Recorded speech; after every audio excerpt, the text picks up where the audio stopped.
categories. Although the Upanishads and various other scriptures have attempted to put it into words. It is just beingness. In Sloka 104, Swatmarama refers to the Kalpa Vriksha, which is the wish-fulfilling tree. This is located in the subtle body just below the pericarp of Anahata chakra, the heart center. Kalpa Vriksha is inside a red upturned 8-petal lotus and is said to be one of the celestial trees in Indra's heaven. Oh, and here's the picture down here. When Anahata is awakened, one's desires, however big or small, are fulfilled. This is also the case when the chakra in which Kalpa Vriksha grows is awakened. Some people call this psychic power. You may even have experienced this yourself to a small degree. Sometimes you wish something, and within a short while, or even 5 years later, it happens. In fact, there have been a few people who, developing this capacity, can manifest an object at will. There is a story about a yogi who was practicing his sadhana in the jungle and awakened his Anahata chakra. One day he was sitting to meditate and thought, what if a tiger should come and eat me? At that instant, a tiger appeared from behind the trees and did exactly as he thought. It ate him. This is just to explain the necessity of mental purity in the path of spiritual life. The powers developed are intended for growth, but the direction in which they are channeled depends on your individual will. Kalpa Vriksha has one excelling quality, that it not only grants whatever it is asked of it, but it also bestows moksha. In actuality, it is not a tree, but a symbol of the particular state of spiritual evolution. In Anahata chakra, directly above, it is the symbol of the Akhan Yoti, the eternal flame, which symbolizes the existence of Jivatma and the state of consciousness unperturbed by the external world. At this level of consciousness, Viagra, I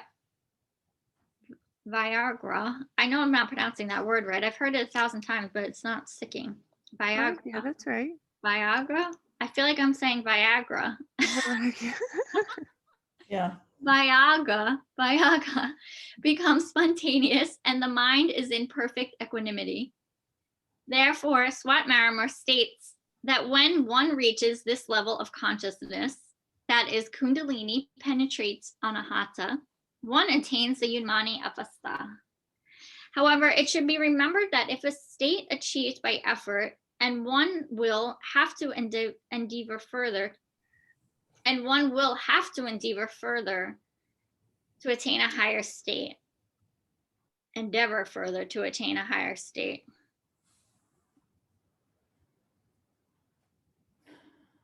105 to 112.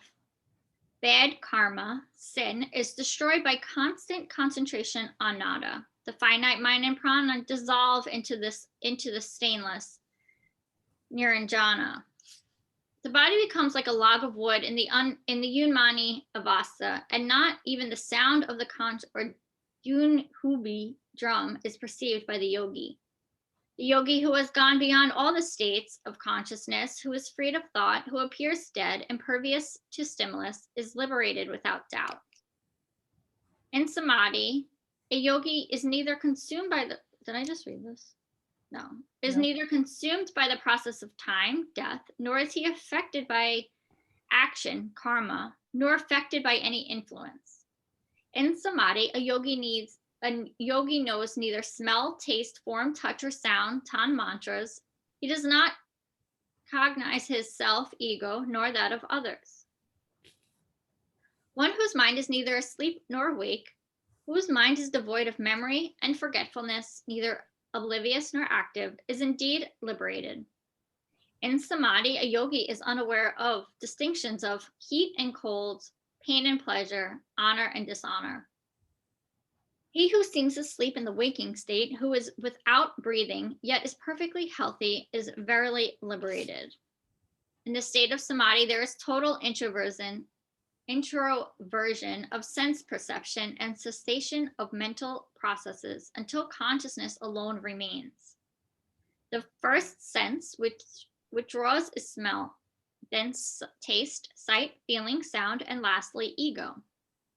This corresponds to the ascent of Shakti from Muladhara chakra through Swadhisthana, Manipura, Anahata, Vishuddhi, and Ajna to reside in Sarashara, where consciousness of consciousness alone remains. That state of consciousness is no longer individual awareness, but what is called universal or cosmic awareness. All individual aspects are withdrawn at that time. Every aspect of the conscious, subconscious, and unconscious realms become merged within the collective existence and non-existence. There is no fear, death, time, space, hunger, thirst, emotion, karma, anything. It is everything and nothing. When you transcend the body in your sadhana, and when matter is also transcended, the object within you is illuminated. Duality ceases to exist. The experience alone remains. That is nirvana or enlightenment. There are two realities within us, time and space, which are the categories of the mind. As long as they are apart, there is external awareness. When you bring time and space together, there is a moment when they unite with each other. The moment there is union between time and space, individuality is lost. Awareness is limited, of the limited capital I diminishes, and the greater experience dawns. It may be the experience of light. It may be divinity. It may be the experience of truth. It may be the experience of eternity. During the instant of this experience, there is no duality of experience whatsoever. There is no notion that I am experiencing. Now, there is duality. However, when you go inside yourself, duality becomes feeble. There is duality. I'm experiencing imagination. I'm experiencing feeling. I'm experiencing a vision. But it becomes very feeble. It is no longer very significant. As you go on purifying the ego, that is the notion of duality, the ego awareness becomes increasingly faint and dim until there is a very improbable moment in our life that can come. It does not come in the life of every individual. It is a rare moment when the ego is completely fused and lost. At that time, there is only experience and not the experiencer of the experience. Such an experience is known as homogeneous experience or absolute experience. It has various names. Some say transcendental experience or nirvikalpa samadhi. Some call it nirvana, emancipation, or salvation, moksha. Some call it advaita anubhuti, the non-dual experience. From time to time, different people have given it different names, and in Tantra, it is called darshan. This experience is an experience which every great man has had. Every great yogi has had this experience. Without this, you cannot be a yogi. One who does not hold time in one hand and space in the other, and then has the experience of putting them together in one pocket, cannot be a yogi. Only when the duality of time and space is non-existent can you have darshan of the true self. Darshan means to see, but not with the eyes. When the eyes are shut and the senses have closed, the mind has retired and the ego has been permanently locked away. At that time, there is a vision which is more real than this. At that time, you are face to face with what you call God. You are face to face with what you call your guru. In India, for thousands of years, the great ones have taught that by having a darshan of the inner being, there is nothing in the world that you need anymore, because the darshan is the wealth of all wealth. It is not for a monkey or a donkey or a dog to have a darshan. It is only a man who has got the evolution of inner vision. It is for him alone. Darshan means jumping out of the mind, kicking off matter. There is no fire, but the fire is there. There is no external light, but you still see the light. There is nobody making a sound, but still you hear the sound. There is no substance for life, but still one is alive. What does it mean? It means enlightenment. It means illumination. It means nirvana. It has nothing to do with mind, body, senses, or emotions. The totality of existence is divided into two external realities. One is matter, the other is consciousness. Tantra calls them Shiva and Shakti. The Samkhya system of philosophy calls them Purusha and Prakriti. Scientists have begun to say matter and energy. Matter is the lower empirical substance, and consciousness is the higher and transcendental substance. In our existence, both are interacting. You have to withdraw yourself from Prakriti and become aware of Purusha, consciousness. That is called nirvana. But that is the definition of Tantra, Hatha Yoga, and Raja Yoga. In Sloka 108, it is stated that there is no action or karma which affects one who has samadhi, that is liberation or moksha. Karma has two meanings. Cause and effect is one meaning. The other is action. After nirvikalpa or navadi samadhi, when the yogi returns to the mundane state, he does it as jiva mukha or liberated soul. Whatever he does will bear no effect on his individual consciousness in relation to spiritual evolution and consciousness. These are two broad classifications of karma or action. Sakam karma and nishkama karma. These can be further classified into nidya karma, naimittika karma, and kaima karma. For example, you have active desires or ichcha, and you also have latent desires or vasana. You have some scars or impressions which are the cause of vasana. Whether you want to or not, you carry them with you. What can you do? Even if you do not like it, you will be compelled to do action. That is what Lord Krishna told Arjuna in the battle of Mahabharata at Kurukshetra. Even if you do not like it, you will have to fight. Because the desire, ichcha, latent desires, vasana, and impressions, samskara, all compel you to do action. Even if you want to renounce karma or action, you cannot renounce it. Your nature is like that. I know I butchered that battle, but that's the story of the Bhagavad Gita that we plan to read next, I think. Everybody has some sort of nidya karma. However, nidya karma does not really have any deep bearing on one's existence. It does not depend on your caste or social upbringing. Getting up in the morning, etc., is nitya karma. If these are properly organized, they can give you good health, but they do not make any samskaras or karmas, cause and effect. Karma or action which you do as obligation, for example, taking part in marriage or funeral ceremonies, is naimittika karma. You have to participate whether you like it or not. These nidya karma and naimittika karma do not go too deeply into the realm of karma, cause and effect. Only the kamya karma has a great bearing on man's mind, his personality, and life. Kamya karma is also said to be different types according to one's nature. Sattvic people have their own motives. Rajasic people also have motives. Tamasic people also have motives. Therefore, kamya karma can be classified into these three types: tamasic, rajasic, and sattvic kamya karma. A jiva mukta is beyond this type of karma. If you desire to have big intuition or orphanage, if you desire to have a big institution or orphanage or a hospital, it is kamya or desire. That is a motive, but it is sattvic. If you want a lot of money, cars, buildings, etc., it is also kamya, but it is rajasic. If you want to kill, harm, torture, or harass somebody, that is also kamya, but it is tamasic kamya karma.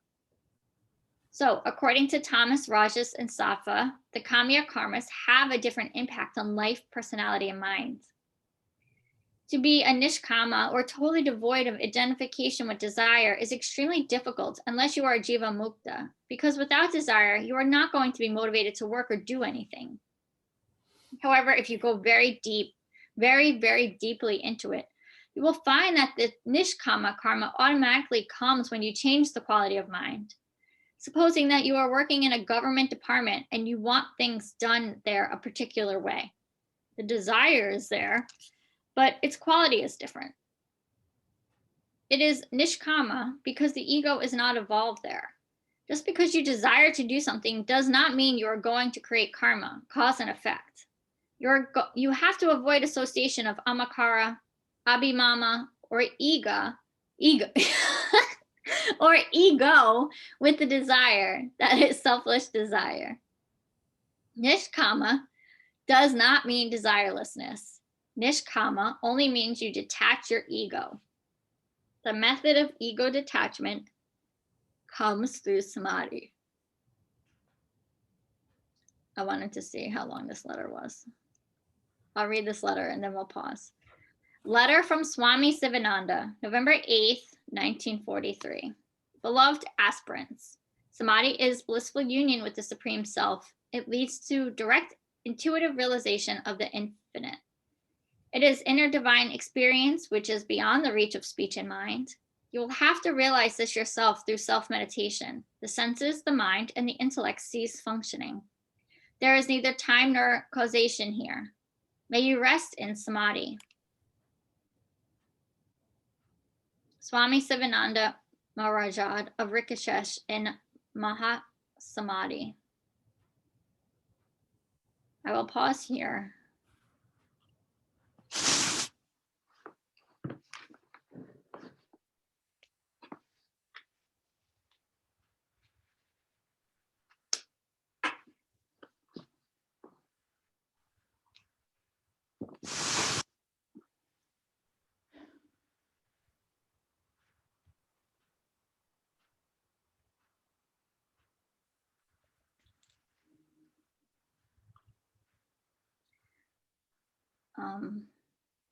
Does anyone have anything to say from that reading?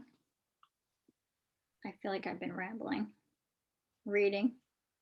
I got, up at, like yesterday, I felt like a lot of today was kind of a picture of what one can achieve following certain practices and meditation, reaching concentration and meditation, etc. Just like it felt yesterday, until we got to the differentiation between different kinds of karma, which was fairly clear, but it all of a sudden felt like we were back in lessons about, and so these are the things you need to do, and here's what it looks like to get there. So instead of hearing that big symphony with that wonderful, dynamic symphonic ending, now it feels like, oh, go back down, pay attention. Here's a new instrument to learn. Yeah. Yeah, I felt that too. But I mean, I always love reading about karma, so I got excited for it. Yeah. But so yesterday, Amanda, we were talking about how, because we were talking about sound, and Sue and I were picturing this symphony, and so this is what she's bringing up again. Yeah. And it felt, Amanda, it felt like the more we get towards the end of this, as we get towards the end of this, there are increasingly lengthy pictures of what it is like to be at the end of the process. Yeah. And that's, which makes sense. I mean, that's where this entire book was headed. But yeah, it's valuable. Yeah. For sure.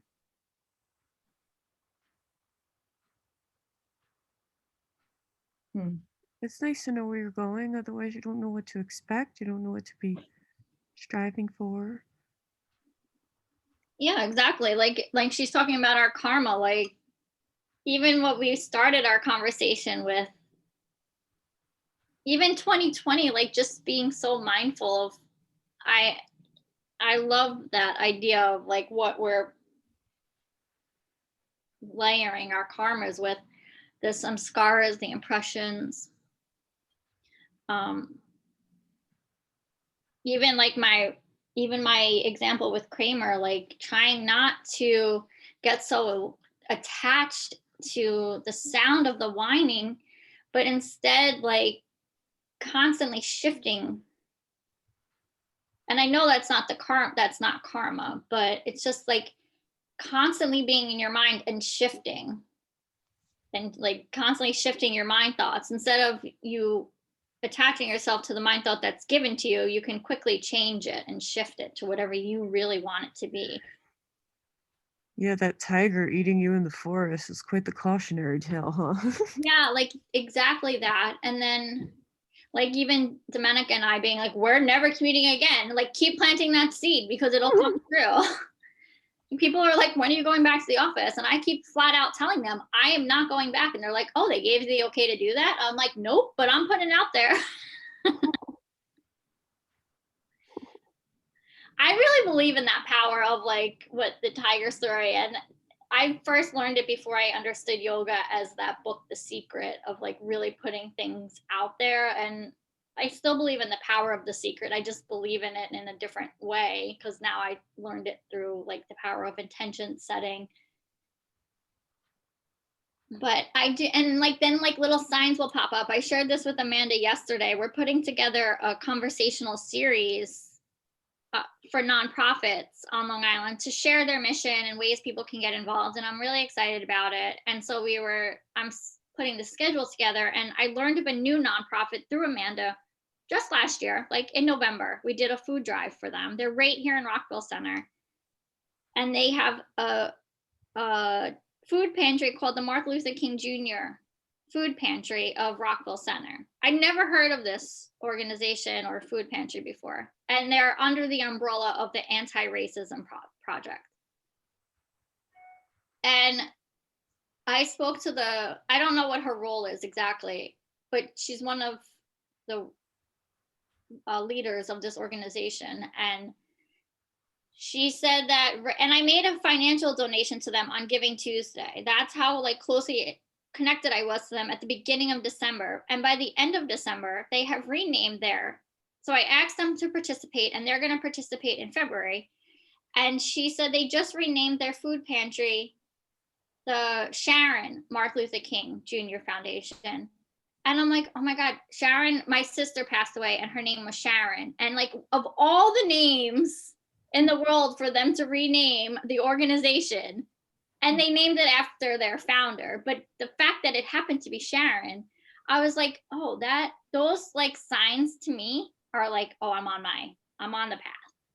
Like that was like a sign from the universe that was like, okay, that was my tiger, but in a good way, because like the tiger story scares us, but then there's good story, like there's good examples of those stories out there.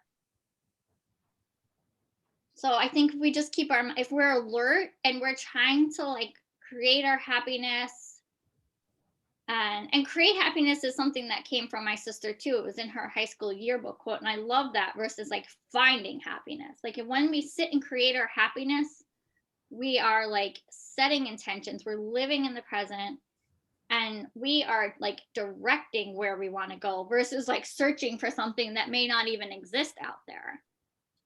And when we're really truly like on our path creating our happiness, those signs pop up like constantly. It becomes like, instead of being like, I can't believe this happened, it just becomes like, yeah, no, that makes sense that happened, that was like my sign that I'm doing the right thing.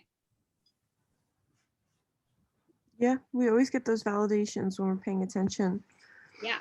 And it's like the more aligned you become internally, the more signs you get externally. I found you start to realize that this entire material manifestation, it's all just this it's like this illusion just for you. Oh, I just spilled tea, but yeah. And I do believe, like, I know for me this week is like a hard week. I know that my friends know it about me. Like it's something that always happens this time of year. It's not my job that's all year long. It's temporary. It's 2 weeks of my life. I pay back to myself in the summertime by slacking off. But I can wake up every day and be like, I have to work. I'm going to be so tired. Or I can just be like, I just have to get through these 2 weeks and like keep shifting my mindset. Yesterday was super challenging because I couldn't do it. I was like roadblocked. Like the anxiety was just too high. And I kept being like, what can I do? What can I do in this moment? And sometimes it doesn't work.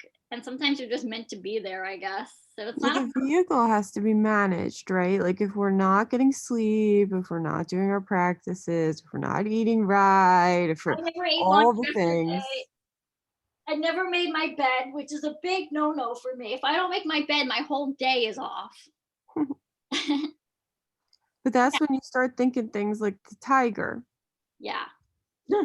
Yeah. And then you start getting very negative in your head. And then worse things just keep happening because you can't. I should have just paused and made my bed yesterday, ordered myself lunch, and then stopped thinking about the tiger. Well, sometimes it's like, I don't know if it's the chicken or the egg, right? Like she's saying, oh, it's the heart is manifesting. And it's like, are you just becoming more aware of what is? So you're seeing things before they happen? Or is it you manifesting it? Or is it both? That's true. I don't know. I don't know. But also, as bad as I thought I was yesterday, I wasn't that bad. And compared to what I could have been without all these practices, Yeah. I was an angel. Yeah. I mean, I could have easily gotten fired yesterday. My boss was like, I don't know how you're not having a breakdown right now. And I'm like, I don't know either. So, like, other people noticed that I was a maniac, but also that I was calm. Like, Yeah, I was talking to Joshua Green on the phone the other day. He's had a pretty rough year as well. And he was saying, he kept saying, he's like, but aren't we lucky? Like we were listing like all the awful things that happen. He said, but aren't we lucky? We're so lucky we have this fountain of knowledge to pull from. Like the people who don't have access to these coping mechanisms and these tools from this practice and this lineage, like how deep the suffering must go. And I was like, yeah, man, you're absolutely right. It makes such a difference to have all these things. Just don't do it for one day and you see the incredible difference in the experience of just living. Yeah. and that's what creates those karmas. And Yep. if you believe it, that carry into the next life. So, I think, yeah. So it's all very interesting to me. All right, so let's do some breath work and meditate, and then you can set your intention for your day. Maybe you work with a mantra or a sound mantra or whatever, and whatever your tiger of the day is going to be.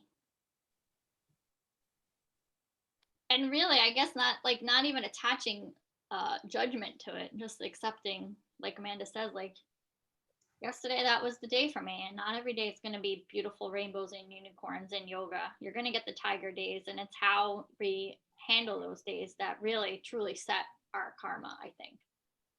I mean, I know for me. All right, so and I will say Amanda has her Sankalpa intention setting workshop, which I mentioned yesterday briefly, but now it's out there. She goes through each chakra and we set intention on each chakra. And we do, well, I'm assuming you're going to run it the same way you do in person virtually. Yeah. I'll just have a spreadsheet to show people. That's the only difference. Yeah. Can you register through the website? Yeah. Okay, I should look. Yeah, that's on Sunday. Yeah. Are you gonna do like the chanting of the bija mantra for the chakra? I can if you want. Well, I'm only asking because yesterday we read about it and I wasn't sure if you were doing it on or just I think you usually just share it with us too. Yeah, I always lecture on it and then I'll put it on for the Yeah, that's what you portion of the Shavasana. Mhm. But I can guide people through the chanting. That's a good idea. All right, so let's take some. Sue, are you in a whole different room today? Are you in your kitchen? No, this is a big bedroom that we turned into a studio once the house became ours and not our children's house. Oh, okay. I was like, And so what you see is, who knows how we're going to sell this house, but what you see is a big bedroom with cupboards for storage and a sink and a counter and so on. oh, that's so cool. Yeah, it's nice. And I apologize, but I had to run my hands under warm water. This one of the meds I'm on gives me finger and hand cramps and also toe and foot cramps. And Oh. usually they're just annoying, but sometimes they hurt. And that usually means, Amanda, that I wasn't taking care of myself. I didn't drink enough water. And, it's sort of like, if you don't take care of yourself, Yeah, I'm going to send you a message, Sue. Here you go. yeah. So, All right, so we'll take a few rounds of alternate nostril breathing. Stay nice and tall.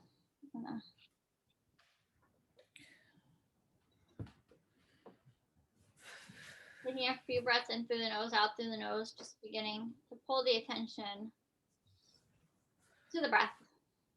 Breathing longer and deeper. Relaxing the face. And then bring your right hand over to your nose. Close your right nostril with your right thumb. Inhale through your left. Close the left with the right finger and exhale through the right.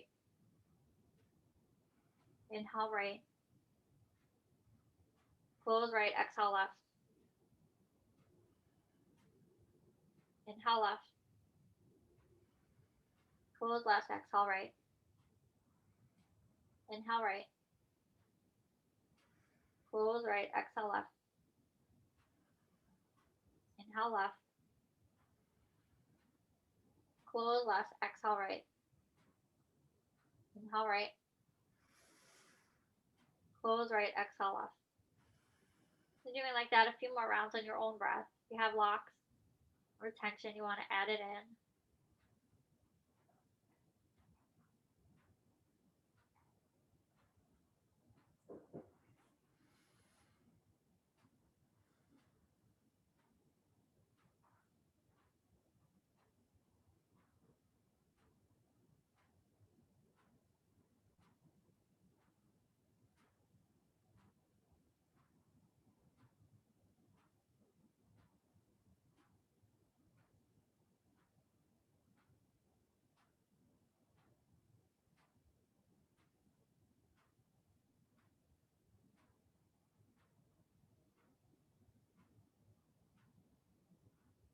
When you feel ready, you'll move into your meditation.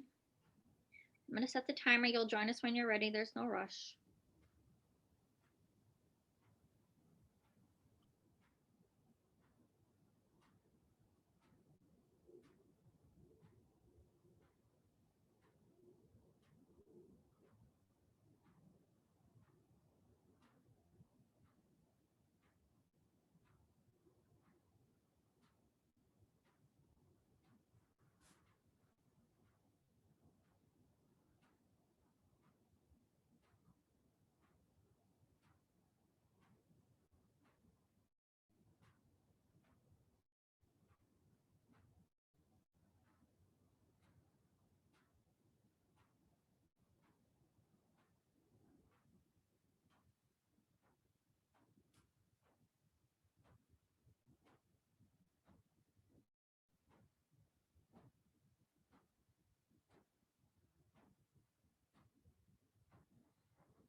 Bringing your hands to your heart.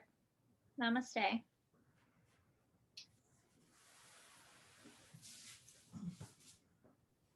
Namaste, ladies. Have a good day. Have a good day, everybody. Bye, Sue. Have a nice day. Good luck today, Pam. Oh, thanks. I feel much better today. Good. I hope Kramer is too. I Good. hope